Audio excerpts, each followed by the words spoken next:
Hello, good morning, good morning. I don't know what's up with my control there, but good morning. My name is Waddles. I hope you're doing well. I'm very proud and excited to announce that we are in the 19w11a Snapshot.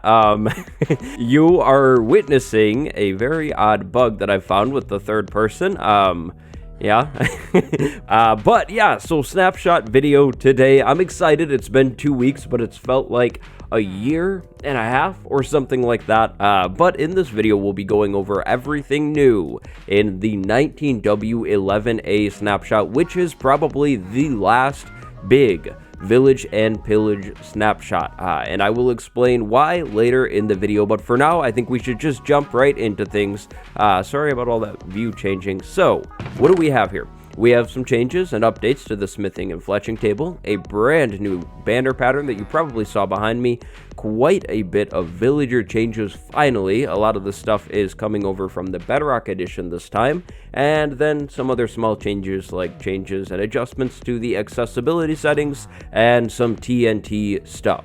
So if you enjoy the video, drop a like, and please do remember to subscribe for more content from me. I try and get this stuff out as soon as possible.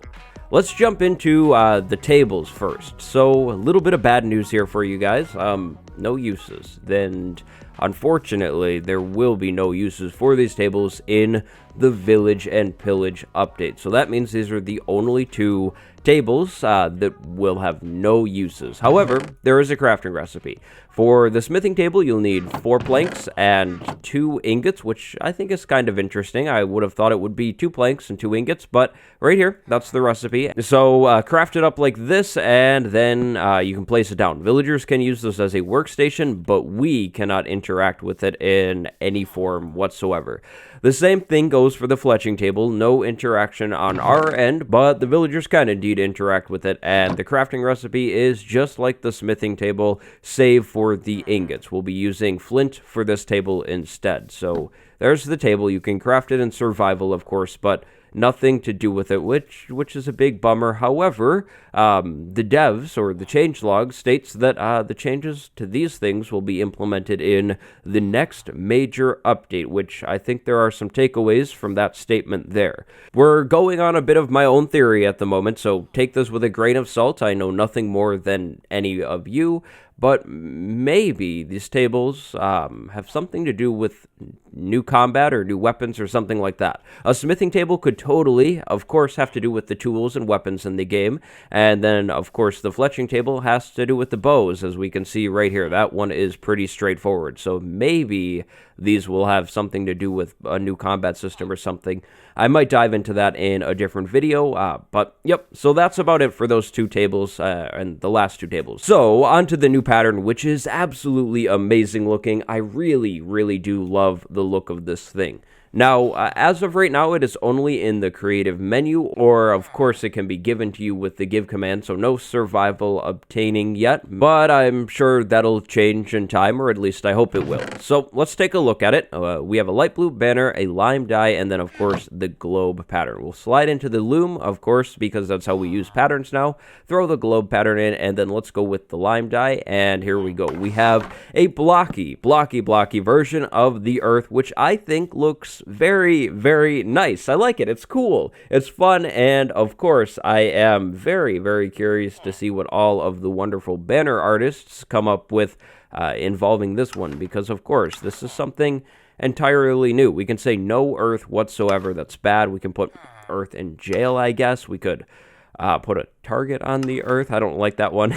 But yeah, kind of cool. Just a brand new pattern to use. So if you're a banner artist, see what you can come up with, and definitely send me some screenshots of whatever you guys make with this thing on Twitter. Maybe I'll feature the pattern in a future video. So if you're interested in that, send me a picture on Twitter. My Twitter is linked down below. But now it's time to talk about the big villager changes. And to talk about this, I think we should warp over to a village. Aha, so if you've seen any of my Bedrock beta breakdowns, you probably have a good idea as to what's going on here and what you can expect, of course. So here we go. brand new. Oh no. I can't interact with him. That's a bug. Brand new XP bar right here. Now, of course, these levels will, unlock trades. The trades are brand new too. In case you didn't know, you could never obtain these leather pants from a leather worker. Of course, as we trade with him, we're going to unlock experience on him, and eventually, this leather worker's trade will be locked. Now, on the Bedrock Edition, you can see all of the trades in a, like a nice little scroll menu, and that isn't the case over here, which is something that I'm actually very, very happy about. Now, let's see if we can find any other villagers that will trade with me. Probably not. This village looks... Yeah, this village is a little dry. Maybe... Will you trade with me? Yes, you will. Okay, so, same deal here, the whole level bar and everything. So, with the trades locked now, we'll have to wait for the villager to go back to its workstation to refill the trades. And again, a workstation is whatever block is tied to the villager's profession. So, for example, in the fisherman's case, we have the barrel, and of course, in the librarian's case, we have the lectern. Villagers can now refill their trades twice a day, so you're going to have to be patient here because we won't have any infinite daily trading anymore. If one trade is locked, you can no longer trade a different trade to unlock the other trade. The villager will have to go back to its workstation. Now, you can see a price cut in here too. That is brand new. There is a supply and demand system for the villagers. If items are in high demand, meaning, you're buying them a lot, the price is going to go up.